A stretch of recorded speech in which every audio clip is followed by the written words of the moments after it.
The most devastating illnesses don't always arrive suddenly.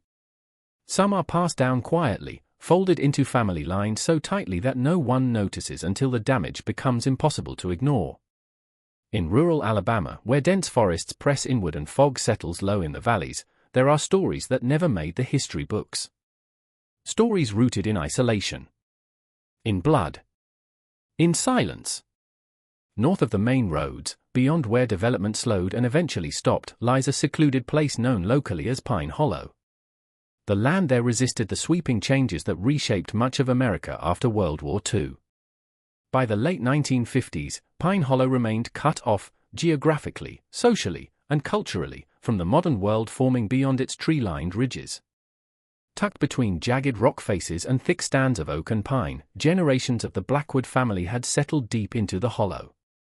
Their homes, modest and weather-worn, sat like extensions of the land itself. Roots here ran long and tangled, mirroring the family history that had grown inward over time. In 1957, Pine Hollow first drew the attention of the Walker County Health Department. A newly assigned physician, Dr. Thomas Harrison, was sent to investigate a growing number of reports involving children with unusual medical conditions. Fresh out of medical school and driven by idealism, Harrison had volunteered for rural service, hoping to bring modern healthcare to communities long overlooked. His assignment took him north, into territory few outsiders ever entered willingly. Before the trip, a local nurse named Margaret Fletcher offered to guide him. She had grown up nearby and knew the reputations that clung to the hollow. "They keep to themselves," she warned as they drove. "Always have. Whole place is one family, if you know what I mean." Harrison did know, at least in theory. His training had briefly touched on consanguinity, marriages between blood relatives, and the genetic risks that followed. But no lecture could prepare him for what he would soon witness. The dirt road narrowed as it wound toward the hollow, eventually ending at a loose cluster of wooden homes. Some were barely more than cabins, arranged in a rough circle as if for protection. Children played in the yards, barefoot and quiet, while adults watched the unfamiliar vehicle with guarded eyes. Almost immediately, Harrison noticed patterns. Several of the children shared striking physical similarities: unusual head shapes, shortened limbs, asymmetrical faces. These were not isolated abnormalities. They repeated, again and again, across different households. At the center of the settlement stood the largest home, where Samuel Blackwood awaited them. He was a man in his early 60s, broad-shouldered despite his age, his hands thick with callus from decades of labor. His eyes were sharp and pale, measuring the doctor carefully. After a tense introduction from Nurse Fletcher, Samuel allowed them inside. "We've always taken care of our own," he said flatly. "Don't need outsiders poking around." Harrison chose his words carefully. He explained that concerns had been raised about the children's health, and that his visit was meant to help, not judge. Samuel's expression didn't soften. "Our family's been here since after the war between the states," he said. "Back then, there weren't many choices. Folks married cousins because that's who was around. That's how we kept the land. That's how we stayed strong." As Harrison began examining the children, he documented what he saw with growing unease. 3 had extra fingers or toes. 2 adolescents showed severe cognitive impairment. Several younger children had facial features that suggested developmental disorders he couldn't yet name. Then there was Eliza. She was 4 years old, small for her age, her movements unsteady. Tremors rippled through her hands even when she tried to sit still. Her mother, Mary Blackwood, Samuel's granddaughter, stood nearby, her composure cracking as she spoke. "It started when she was 2, Mary said. Just little shakes. Now she can barely walk. The seizures come almost every day." Harrison could not immediately identify the condition. But instinct told him it was progressive and irreversible. What he didn't yet know was that Eliza carried a rare recessive neurological disorder that would later bear the family's name. A disease that had quietly claimed lives in previous generations.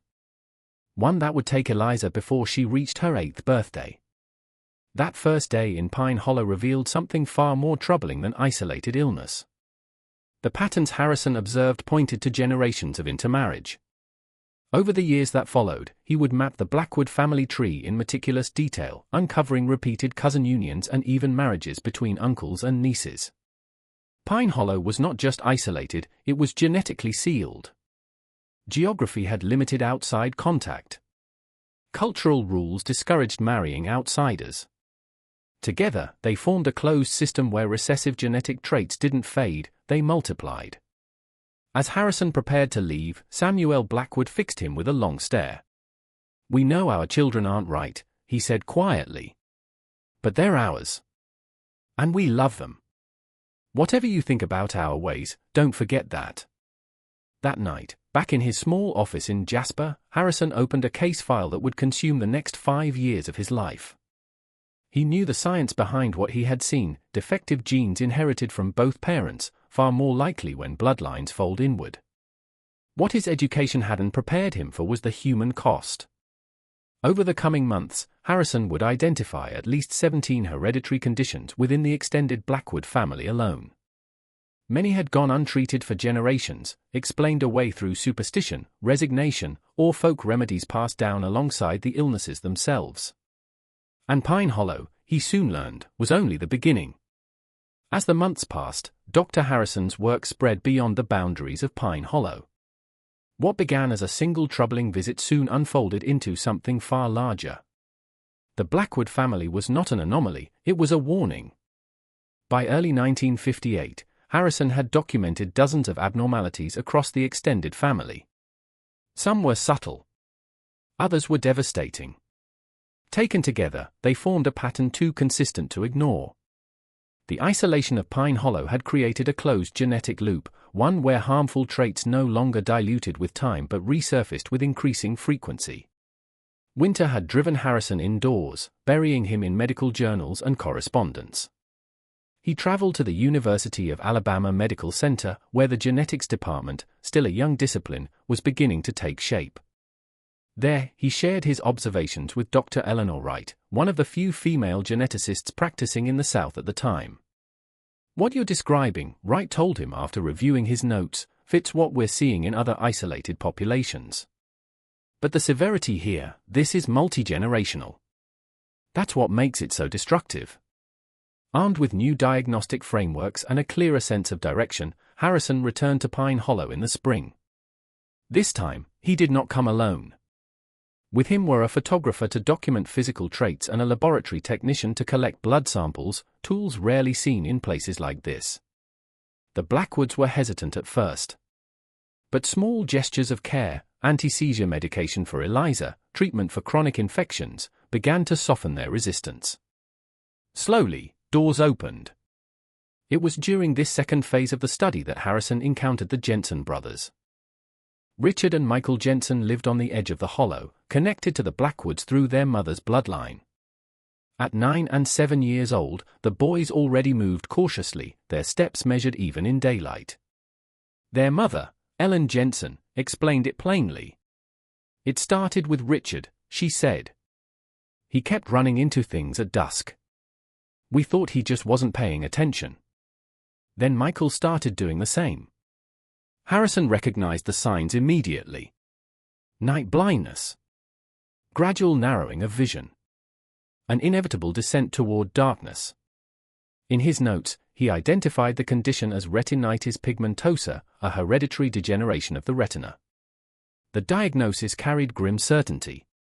The boys would eventually lose their sight entirely.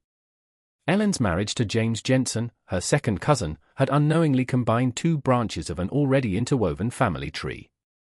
Neither parent showed symptoms. Both were carriers. Together, they had passed on a condition that would reshape their sons' lives. The Jensen case, Harrison wrote, demonstrates classic autosomal recessive inheritance. Consanguinity dramatically increases the probability of expression. What made Pine Hollow especially tragic was not the presence of a single disorder, but the clustering of many. Beyond Eliza's neurological decline and the Jensen boys' blindness, Harrison recorded congenital heart defects, skeletal deformities, metabolic disorders, and profound intellectual disabilities. Conditions so rare in the general population appeared here again and again, as if the land itself were cursed. Samuel Blackwood, once the strongest opponent of Harrison's presence, began to change. His memory, sharp and detailed, became invaluable. "My grandfather had a first family," Samuel recalled during one long interview. "Most of those children didn't live long. Folks blamed hard times. The war. But looking back, they had the same shaking sickness Eliza's got." He paused, then continued. "His second wife came from outside the hollow. Those children lived longer. Healthier. But when our people started marrying back inward again, the sickness came back with them." Harrison recognized the pattern instantly. Genetic dilution followed by renewed isolation. Temporary relief, followed by resurgence. As his research expanded, Harrison found similar stories elsewhere. In the mining town of Colville, he documented families plagued by hereditary blood disorders long blamed on mine exposure. In Red Hill, a farming settlement, multiple cases of dwarfism traced back to a single founding couple. Each community carried its own genetic signature, a reflection of who first settled there and how tightly their descendants intermarried.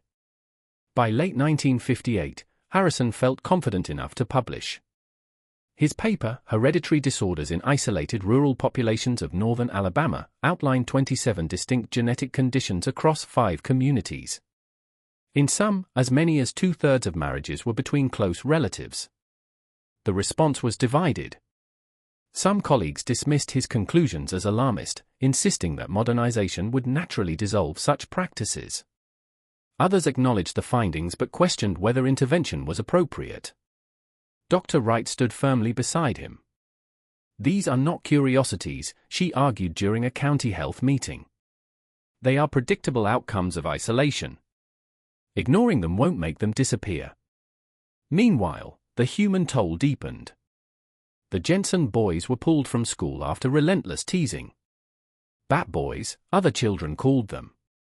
The teacher lacked training. The school lacked resources. Ellen Jensen watched her sons retreat into silence as their world grew darker. Harrison began to understand that treatment alone was not enough. These disorders carried social consequences, stigma, shame, economic hardship that medicine could not easily undo. In his journal, he wrote, "We can name these diseases. We can trace them. But without education, without compassion, we leave families to suffer twice, once in the body, and again in isolation." As scientific understanding advanced, DNA structure had been discovered only years earlier. Harrison found himself standing at the edge of a new frontier. The science existed. The knowledge was growing. What remained absent was access. And Pine Hollow, with all its suffering, had become the clearest lens through which he could see the cost of that absence.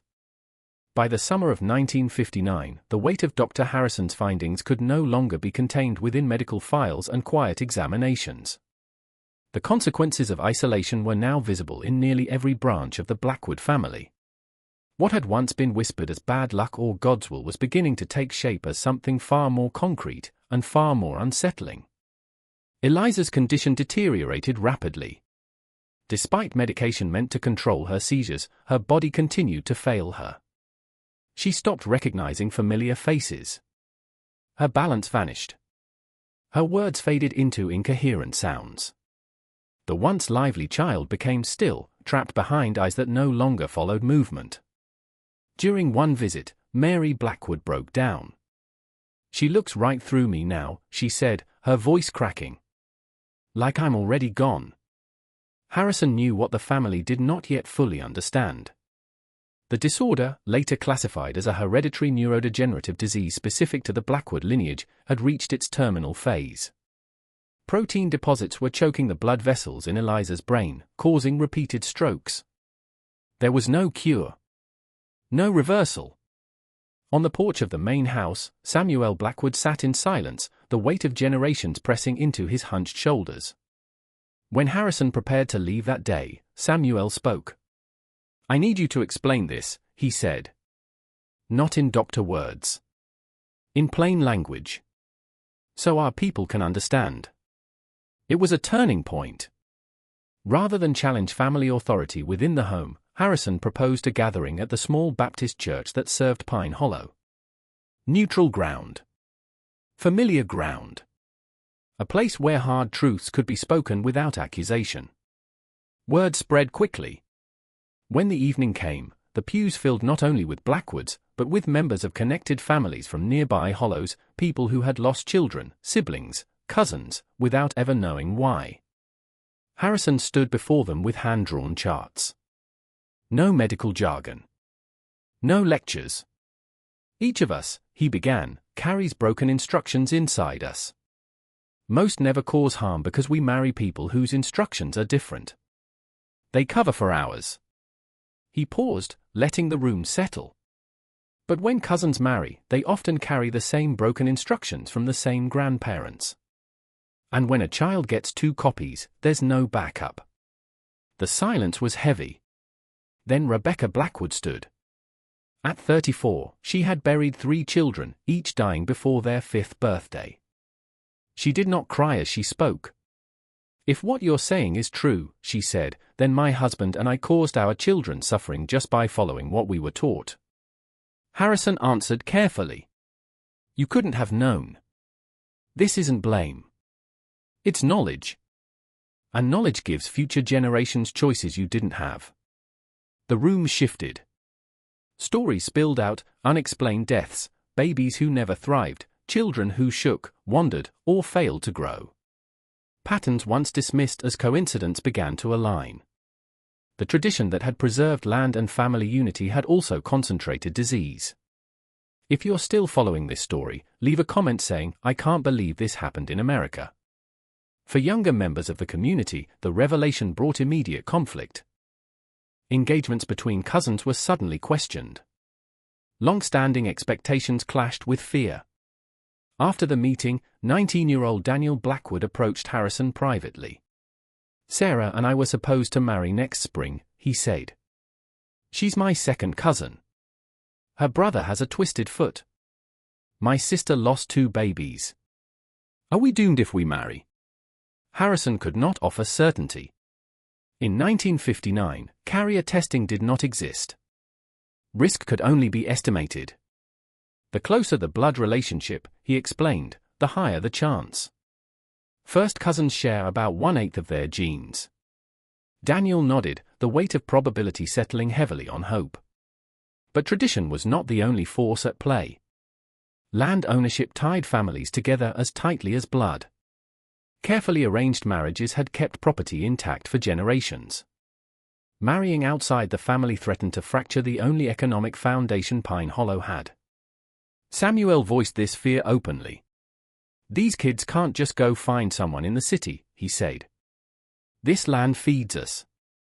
Our marriages kept it together." Harrison saw the dilemma clearly.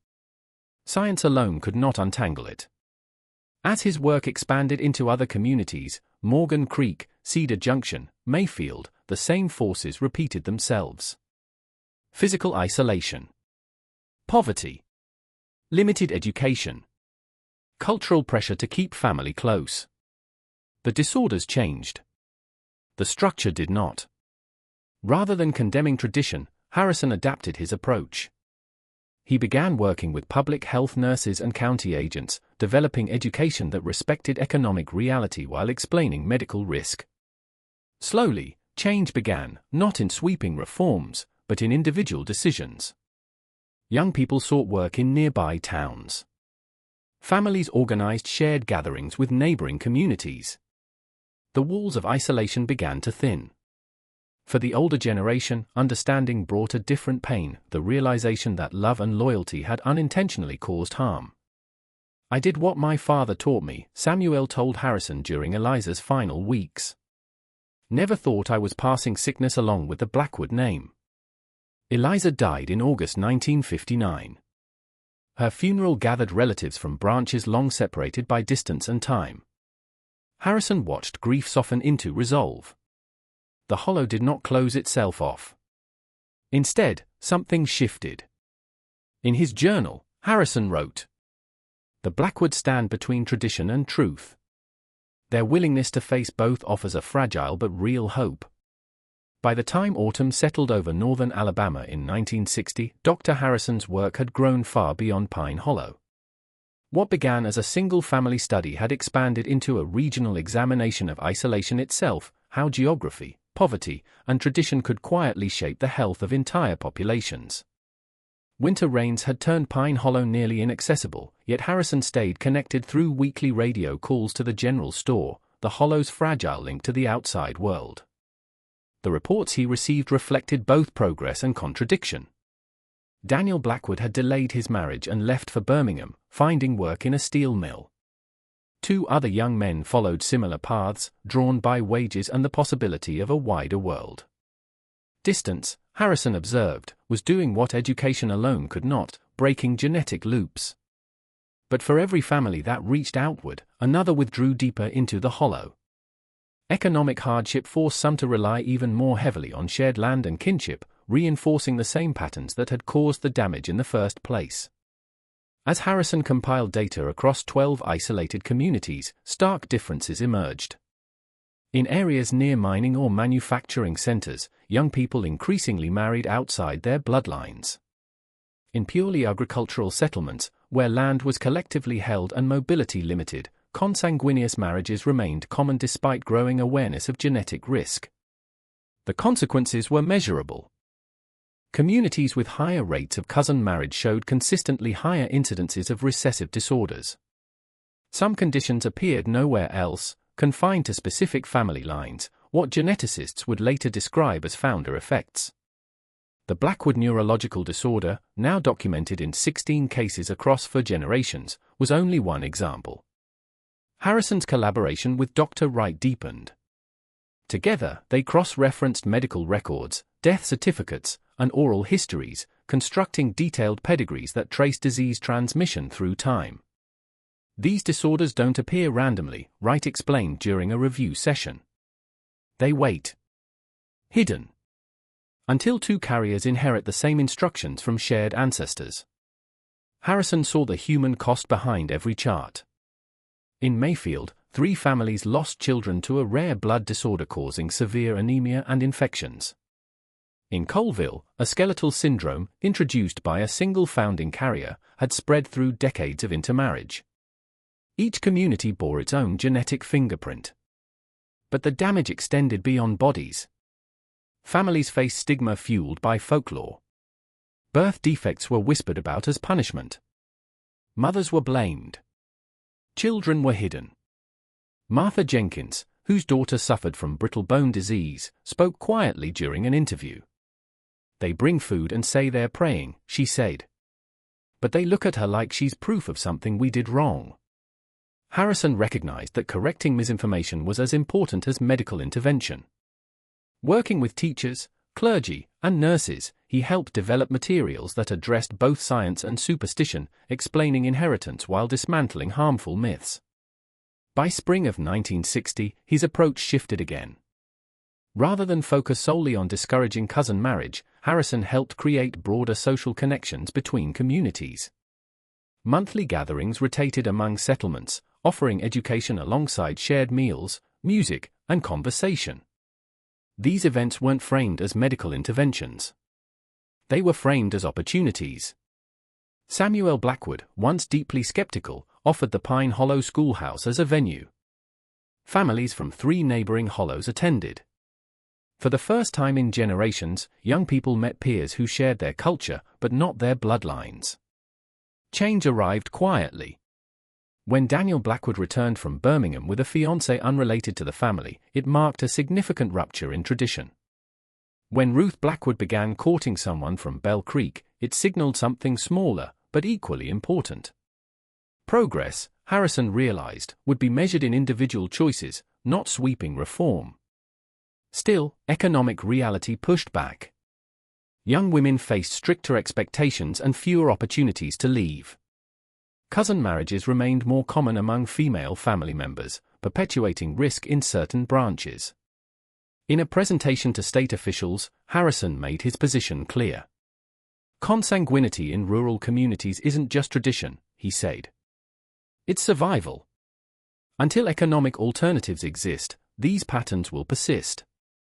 By mid-1960, his records included 143 documented cases across 12 communities, representing 37 distinct conditions. It was the most comprehensive study of its kind in the region. Yet, Harrison knew numbers alone wouldn't change lives. What mattered was whether families could imagine a future that preserved identity without repeating suffering. And in Pine Hollow, that question was no longer hypothetical. By the early 1960s, Dr. Harrison's work in northern Alabama had reached a scale few could have imagined when he first drove into Pine Hollow. What began as a routine county assignment had become one of the most detailed examinations of hereditary illness in isolated rural communities ever conducted in the American South. Winter often sealed Pine Hollow off from the outside world, but communication endured. Letters arrived through the general store. Radio calls carried updates through crackling static. The news reflected both movement and resistance. Some young men left. Others stayed. A few marriages were delayed. Some proceeded unchanged. The cycle did not break cleanly. It bent. Harrison's expanding dataset revealed consistent truths. Communities with access to industrial work, mills, factories, rail lines, saw declining rates of cousin marriage. Agricultural settlements bound to shared land remained largely unchanged. Awareness alone was not enough. Mobility mattered. The Blackwood neurological disorder continued to appear in children born before the study began. 2 new cases surfaced in Pine Hollow by 1961. One infant with a severe congenital heart defect required care beyond what the county could provide. The past, Harrison realized, would continue to echo for decades. Yet something fundamental had shifted. Rebecca Blackwood, once a grieving mother with no language for her loss, became an informal health guide. She spoke to young couples plainly. Marrying cousins is like planting the same crop year after year, she told them. Eventually the soil gives out. The metaphor spread. It made sense. By 1962, Harrison's research encompassed 17 communities and more than 200 families. His findings formed the basis of a landmark publication in the Southern Medical Journal, later cited as foundational in the emerging field of community genetics. More importantly, they reached policymakers.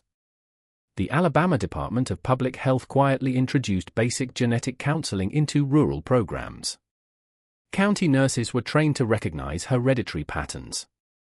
A small clinic opened at the University Medical Center, offering assistance to families who had never before been seen by specialists. It was not enough. But it was something. Harrison returned to Pine Hollow for the final time in October 1962. Autumn had painted the hills in deep reds and golds. The air smelled of leaves and wood smoke. Samuel Blackwood, now nearing 70, greeted him with news. Daniel's wife had their baby last month, he said. Healthy. Strong. Named him Thomas. The moment carried weight far beyond its simplicity.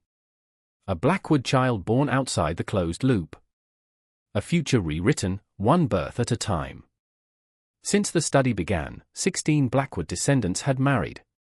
More than half chose partners outside the immediate family. The community connection gatherings now rotated among 7 settlements. New faces were no longer strangers. Still, hardship remained. Economic opportunity favored men. Women remained constrained.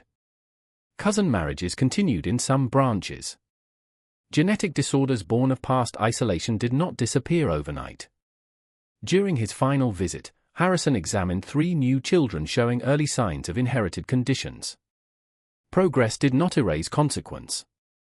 That evening, the community gathered at the Baptist church for a farewell meal. Fried chicken. Cornbread. Sweet potato pie.